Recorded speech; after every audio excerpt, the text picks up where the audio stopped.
बोले श्री कृष्णचंद्र भगवान। तो ये अमर कथा उत्तराखंड में भगवान शंकर ने प्रारंभ की और 4 दिन तक कथा सुनाई। मैया पार्वती हूं करती रही, आवाज धीमी पड़ गई, निद्रा आ गई मैया को। जब निद्रा आ गई, भगवान शंकर ने कहा, तोते ने सोचा कि अगर कथा में ही निद्रा आ गई, आवाज धीमी हो गई, तो अभी भगवान शंकर कथा बंद कर देंगे। बड़ा आनंद मिल रहा था। जैसा इस राम कथा भक्ति से सरोवर में हम लोग स्नान कर रहे हैं, आनंदित हो रहे हैं, ऐसे ही मैया पार्वती को आनंद मिल रहा था, उस तोते को आनंद मिल रहा था। जितनी आवाज मैया पार्वती की हुकारी भरन में धीमी हो रही थी, उतनी वो अपनी आवाज जोड़ देता था। आवाज को बराबर भगवान शंकर तक पहुंच रही थी। मैया पार्वती ने हुकारी भरना बंद कर दिया, तोता हुकारी भरता रहा। 7वां दिन आया, कथा हो चुकी थी, तोता अमर हो चुका था। मैया पार्वती जागी, बोले किसका जन्म हुआ था? नंद बाबा के यहां कृष्ण रहे या देवकी के यहां रहे, वहीं में छूट गई कथा। बोले क्यों? बोले मैं सो गई। बोले अरे फिर हुकारी कौन भरता रहा? बोले महाराज हम नहीं बता सकते। दौड़ करके भगवान शंकर ने उठाया त्रिशूल। बोले मेरी कथा कोई सुन रहा था जो आज अमर हो गया है, इसको तत्काल नष्ट करना पड़ेगा। अगर मैं तत्काल नष्ट नहीं करता हूं, कुछ भी अनर्थ हो सकता है। भगवान शंकर ने त्रिशूल उठाया, तोता ने देखा भगवान शंकर क्रोध में त्रिशूल लेके दौड़े हैं, मेरा प्राणांत हो जाएगा। दौड़ा तोता। अब जो अमर हो गया उसको भगवान शंकर कैसे मार सकते हैं, लेकिन क्रोध के आगे कुछ दिखता ही नहीं। भगवान शंकर क्रोध में पीछे पीछे, तोता दौड़ता दौड़ता आगे आगे, कहीं उसको शरण नहीं मिली। व्यास जी की पत्नी पूजन कर रही थी, जल से आचमन कर रही थी। जैसे आचमन किया, मुंह खोला, श्वास ऊपर ली, तोता छोटा सा बन के तल से अंदर घुस गया। जैसे व्यास पत्नी के अंदर तोता घुसा, अब भगवान शंकर ने त्रिशूल खड़ा करके खड़े हो गए। बोले अब इसको तो मैं किसी स्त्री पर तो मैं प्रहार कर नहीं सकता। इंतजार करने लगे महर्षि व्यास जी का। तब तक व्यास जी आ गए। व्यास जी बोले अरे महाराज, तुरंत प्रणाम किया, शिष्टाचार किया। भोले शंकर ने कहा सुखी रहो, सदैव सारे सुख तुम्हारे जीवन में बने रहे। बोले महाराज अचानक हम लोग तो मंत्रों का आह्वान करते हैं तब प्रभु के दर्शन होते हैं, अचानक मेरे अहोभाग। भगवान शंकर ने कहा तुम्हारे अहोभाग हैं, अच्छी बात है। तुम्हारे घर के अंदर मेरा चोर है, इसको पहले बाहर करिए। भगवान शंकर ने कहा चोर? वेद व्यास जी ने कहा मेरे यहाँ चोर? आपको कौन रोक सकता है? आप तो पारब्रह्म ब्रह्म परमात्मा है, आप चोर को निकाल लीजिए। बोले नहीं, वो चोर ऐसा निकलने वाला नहीं है, वो आप ही निकाल सकते हैं। बोले कैसा चोर? कहाँ चोर है? मैं निकाल देता हूं। बोले आपकी पत्नी के गर्भ के अंदर प्रवेश कर गया है, मुंह के माध्यम से प्रवेश कर गया है, ये चोर ऐसे नहीं निकलने वाला है। व्यास जी ने कहा महाराज अगर वो चोर हमारी पत्नी के गर्भ में चला गया है तो मेरी प्रार्थना है प्रभु आपका चोर मेरा पुत्र बन जाए, और जब मेरा पुत्र बन जाएगा तो आपका शत्रुता समाप्त हो जाएगी, हमको वरदान दे दे। भगवान शंकर तो औढ़ दानी वरदानी अगर समूह भयंकर, इनको तो कोई चिंता ही नहीं, मैं क्या वरदान देने जा रहा हूं, क्या कर बोलते तथास्तु, यही चोर तुम्हारा पुत्र हो। फिर कहने लगे वेदव्यास जी पुत्र निकालिए, चोर निकालिए। महाराज वेदव्यास जी महाराज आपने तो वरदान दिया वो मेरा पुत्र बनेगा, अब किस बात का शत्रु? बोले ठीक है, लेकिन जैसे ही पुत्र हो हमको सूचित करना। बोले बाबा चले गए।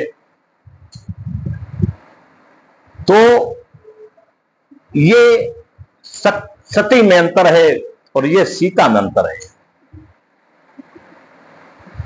बात पूरी कर दो। भोले बाबा चले गए, 12 वर्ष हो गए, बेटे ने जन्म नहीं लिया, मां परेशान, 12 वर्ष का बेटा, पेट कितना बढ़ गया, बड़ा कष्ट, भीषण कष्ट। वेदव्यास जी जाने कितने मंत्र पढ़े, जाने कितना जप तप करें, उससे बात करें। बात करते थे वेदव्यास जी, वेदव्यास की पत्नी बात करती थी बेटा बाहर आओ, बेटा बाहर आओ। उसने कहा मां मैं बाहर नहीं आ सकता। वेदव्यास जी का पिताजी मैं बाहर नहीं आ सकता। बोले कौन सी ऐसी समस्या है? 9 माह में बेटा बाहर आ जाता, तुम 12 वर्ष हो गए। बोले 12 नहीं 12,000 12 करोड़ वर्ष हो जाए मैं बाहर नहीं आने वाला। तुम्हारी मां की दशा को बोले कुछ भी दशा हो मैं बाहर नहीं आने वाला। बोले कैसे आएंगे? बोले अगर बाहर ही बुलाना है तो भगवान शंकर को बुला के लाइए और भगवान शंकर ये वादा करें कि मेरे जन्म के बाद उनकी माया लिप्त नहीं होगी। अगर भगवान शंकर की माया लिप्त नहीं होगी तो मैं तत्काल बाहर। वेदव्यास जी ने मंत्रों का आह्वान किया, फिर हमारे भोले बाबा को बुलाया। भोले बाबा ने वेदव्यास जी की मनोदशा देखी और ये वादा किया उस शिशु से, गर्भस्थ शिशु से कहा बेटे तुम बाहर आ जाओ, हमारी कोई माया तुम लिप्त नहीं होगी। जब तक नारा नहीं छिनेगा तब तक मेरी माया लिप्त नहीं होगी। नारा छिन जाएगा तो तुम जानो तुम्हारा काम। सुखदेव जी ने कहा ठीक है। सुखदेव जी जैसे बाहर आए, उठाया नारा और तुरंत लपेटा, जो जनेऊ का काम किया तुरंत लपेटा और चल दिए। नारा छिन ही नहीं पाया, माया लिप्त हुई नहीं। अवघड़ भी इनको कहा गया है। ये सुखदेव जी को ही इसीलिए राजा परीक्षित की कथा सुनाने के लिए वेदव्यास जी ने कहा था अवधूत भी इनको कहा गया है। ये दौड़े, कोई नारा ना छीन दे, दौड़े, दौड़ करके चलने लगे। वेदव्यास जी पीछे पीछे दौड़ते हैं, पुकारते हैं बेटा बेटा बेटा इधर आ जाओ, बेटा सुन लो, बेटा सुन लो, बेटा सुन लो, मैं तुम्हारा पिता बोल रहा हूं। उसने किसी नहीं, उसने माया लिप्त नहीं थी। कौन पिता कौन बेटा कौन समाज कौन क्या, कोई मतलब नहीं था उसको। बाहर निकला, जो आनंद अंदर ले रहा था वही आनंद बाहर ले रहा, भगवान उसके साथ थे। चल दिया, आगे एक सरोवर था, देवियां स्नान कर रही थी। ये तो निकल गया, 12 वर्ष का बेटा नंग ढंग निकल गया। देवियों को कोई आपत्ति नहीं थी। जिसने व्यास जी की आवाज सुनी बेटा बेटा बेटा, सब दौड़े, सबने कपड़े अपने उठा के अंगों में लगाए और कहा अरे बुढ़े, 18 पुराण के रचयिता, वेद शास्त्रों को जानने वाले, तुमको शर्म नहीं आती है? देवियां यहां स्नान कर रही हैं, चिल्लाते चिल्लाते चले जा रहे हो, बेटा बेटा बेटा बेटा, यही ज्ञान दिया तुमने समाज में। वेदव्यास जी रुक गए, बोले अरे मैं तो समाज को ज्ञान दे रहा था, देवियां हमको ज्ञान दे रही है। बोले तुमको शर्म नहीं आती है? मैं वृद्ध व्यक्ति तो हमको ऐसा बोलती हो, मेरा बेटा चला गया नंग ढलंगा 12 वर्ष का जवान व्यक्ति, उसको तुमने कुछ नहीं कहा? अरे उसी को रोक लिए होती, बेटा हमको मिल गया होता। देवियों ने कहा उसे कोई ज्ञान नहीं है, वो उसे समाज का ज्ञान नहीं है, वो तो अवधूत है।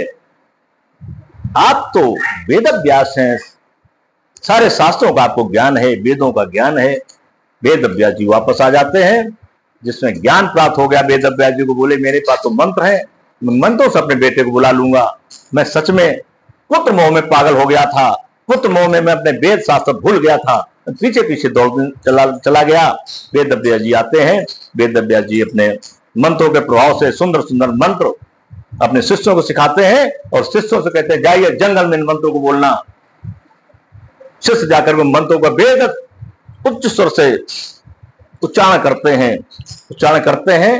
हमारे सुखदेव जी सुन लेते हैं। सुखदेव जी आते हैं, अरे ये मंत्र कौन मंत्र तुमको सिखाया है, किसने मंत्र बताए हैं? शिष्यों ने कहा हमारे गुरु जी हैं। बोले चलो मेरे को भी ले चलो। हमारे सुखदेव जी व्यास जी के पास आते हैं और पूरा श्रीमद् भागवत कथा हमारे सुखदेव जी ने व्यास जी से सीखी और वो ज्ञान प्राप्त किया। ऐसे पिता पुत्र का मिलन हुआ, लेकिन माया लिप्त सुखदेव जी में नहीं हुई। ये हमारी सती में और सीता में अंतर है। राम वन गमन चल रहा था, कहा ये ब्रह्म हो ही नहीं सकते। जो एक पत्नी के लिए रोता घूमे और वृक्षों से कहे हे खगमृग हे मधुकर श्रेणी, और तुम देखी सीता मृग नैनी, कैसा पागल है जो ब्रह्म कहलाता है। आप इसे ब्रह्म कहते हो। पक्षियों से पूछ रहा है, खगों से पूछ रहा है, पेड़ों से पूछ रहा है, तुमने हमारी सीता को देखा है? सीता की सुंदरता का बखान करता है, वेशभूषा बताता है, मृग जैसे उसके नयन है। ये पेड़ क्या जाने मृग जैसे नयन है, पेड़ क्या जाने स्त्री कैसी होती है। इनसे पूछ रहा है, रोता घूम रहा है, अरे ब्रह्म कहीं रोता है। भगवान शंकर मंद मंद मुस्कान किया, बोले अंदर कहा कि प्रभु की माया है, समाज को में उनको मर्यादा पुरुषोत्तम कहलाना है, व्यक्ति समाज में कैसे व्यवस्थित रह होकर के रहे, क्या क्या समस्याएं उनके जीवन में आएंगी, उस मर्यादाओं को बताना है। और मैंने अगर सती को बता दिया कि ब्रह्म ये लीला करते हैं, तो अभी और ये उल्टा सीधा बोलेगी। भगवान शंकर शांत रहते हैं। सती जाति में परीक्षा लेने जाती हो, दौड़ करके जाती है और आगे आगे सीता का भेष बना करके चलने लगती है। भगवान राम ने पहचान लिया, फिर सीता तुम्हारे कभी आगे चल नहीं सकती, पतिव्रता नारी है, सीता का ये सील है और सती का ये सील है। दोनों के गुणों की बात भगवान रामचरितमानस में आई है। ये गुण जो रामचरितमानस में है, ये इस सरोवर में एक सुंदरता प्रदान करते हैं। भगवान राम ने पहचान लिया, तुरंत प्रणाम किया, भोले बाबा कहाँ है वृक्ष के तू। सीता सती समझ गई, लज्जा गई, बोले हम तो आई थी परीक्षा लेने, तो मेरी परीक्षा उल्टी हो गई, हम ही को पहचान लिया। बोले बस ठीक है, उन्होंने उनका आदत देख लेना। झूठ बोल गई वहां सती, लौट करके जाती है। भगवान राम ने कहा तुम्हारा प्रणाम कहना भगवान शंकर से। सती आती है, सती ने से पूछा, भगवान शंकर ने परीक्षा ले ली? बोले नहीं, हम परीक्षा लेने थोड़े गई थी, हम तो प्रणाम करने गई थी, वो भी कैसे, जैसे आप करते हैं। भगवान शंकर से भी झूठ बोल गई, जैसे आप प्रणाम करते हैं, आप हर समय रोम रोम में भगवान राम को अपने अंदर समाहित किए हुए हैं, ऐसे में तो प्रणाम करने गई थी और मैं प्रणाम किया हूं, आपके लिए भी प्रणाम राम ने भेजा है। और हमने कोई, सती ने कहा मैं कछु परीक्षा न लीन गोसाई, मैंने कोई परीक्षा नहीं ली है, प्रणाम कीन तुम नहीं, जैसे आपने प्रणाम किया है मैंने ठीक वैसे ही प्रणाम किया है। तो ये है सती में और सीता में गुण, ये सती और सीता के गुणों की बात है। ये भगवान राम इसमें रामचरितमानस में ऐसे गुण हैं। सती सुरोमण सी गुण गाथा और सोई गुण अमल अनूप पाथा, अनुपम प्रकार के गुण हैं। एक गुण इसमें मैं और जोड़ना चाहता हूं, तो 4 मिनट। मंदोदरी रावण की पत्नी है, जिसमें रावण का जीवन समाप्त हो गया। मंदोदरी ने कहा मैं जरा राम को तो देख लूं, एक बार राम को देखो, राम में ऐसी क्या विशेषता है, राम में ऐसी क्या विशेषता है जो मेरे पति में नहीं था। त्रिलोकदर्शी मेरा पति है, त्रिकालक मेरा पति है, कोई विश्व में उसके समान रहा ही नहीं। चलत दसानन डोलत अपनी गरजत गर सरोय सरोनी, रावण आवत सुने सकोहा, देवन तके मेरु बिरखोहा, दिक्पालन के लोक सुहाए, सुने सकल दसानन पाए, पुन पुन सिंह नाथ कर भारी, दे देवतन कार पचारी। ब्रह्म सृष्टि जहां तक पगधारी, जहां तक ब्रह्मा की सृष्टि है, जहां तक ब्रह्मा की सृष्टि है, ब्रह्म सृष्टि जहां तक पगधारी, 10 मुख बस भरती नर नारी। इतना बलशाली मेरा पति और एक बनवासी राम, जो बलकर बस पहन करके कोई संसाधन उसके पास नहीं है, उसने मेरे पति को मार गिराया है, मेरी सारी लंका का विनाश कर दिया है। मैं जरा देखना चाहता हूं कैसा राम है। ये सती शिरोमण, शिरोमणि में ये नारियां आ गई।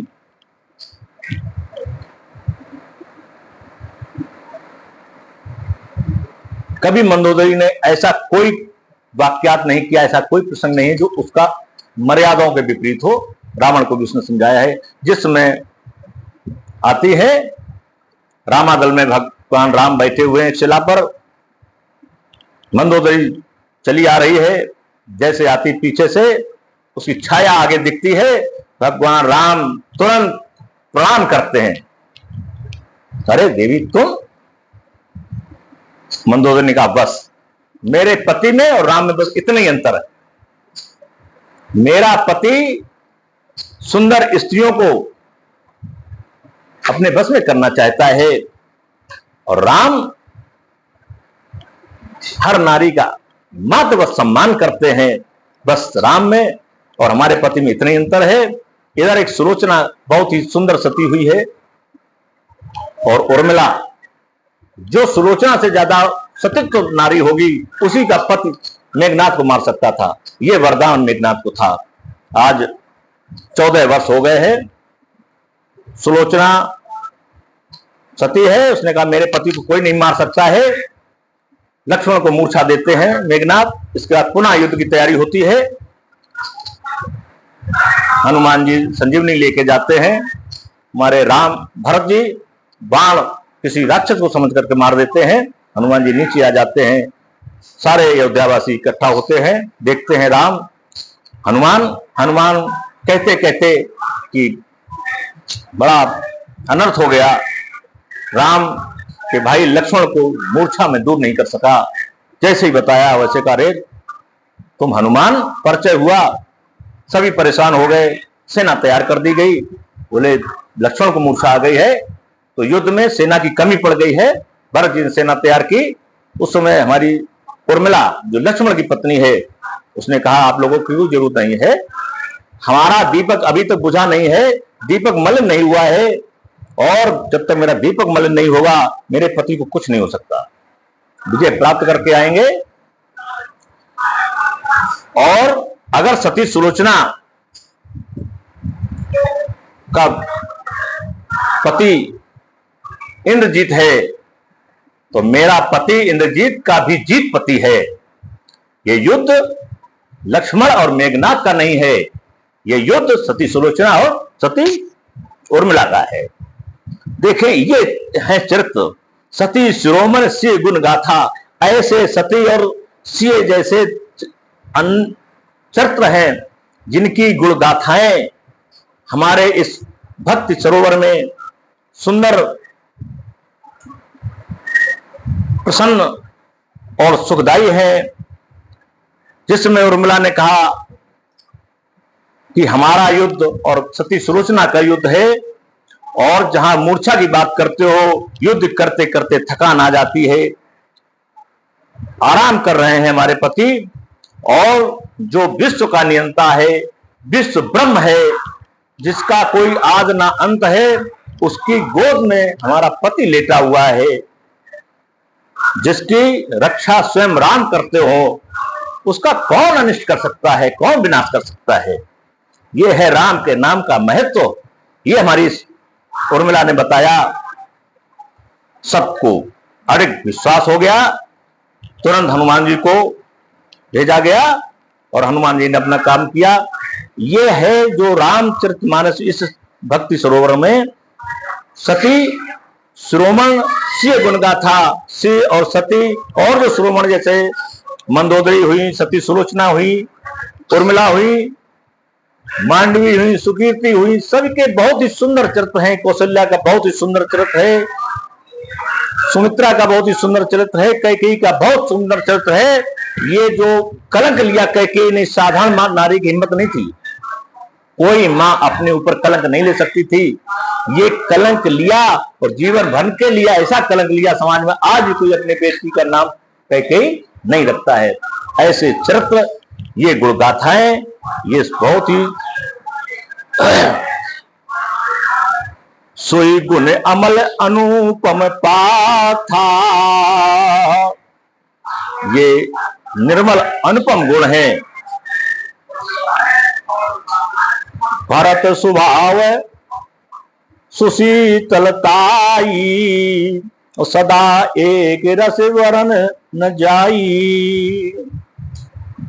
भरत जी का स्वभाव ऐसा है जो नदी के किनारे एक रस होकर के शीतलता प्रदान होती है, ऐसा भरत का चरित्र है। जितनी ये चीजें आपके रामचरितमानस में, राम भक्त शिरोमणि में के सरोवर में हम सब को डुबकी लगाने में आनंद प्राप्त हो रहा है, ये सब में शीतलता, जैसे पंडाल बना है, हम सब लोग बैठे हैं, कितना आनंद मिल रहा है। ये जो शीतलता मिल रही है, कोई किसी का शोरगुल नहीं है, किसी का कोई व्यवधान नहीं है, कोई रोक टोक नहीं है। ये भरत का चरित्र है, भरत के गुण है, भरत का सज्जनतापन है। भरत ने कभी राम को हृदय से अलग नहीं किया है। बहुत बहुत सुंदर प्रसंग है। चलिए यहीं पर समय को ध्यान रखते हुए 15 मिनट आज भगवान की चर्चा अधिक हुई है। भगवान का 2 बार नाम, इसके बाद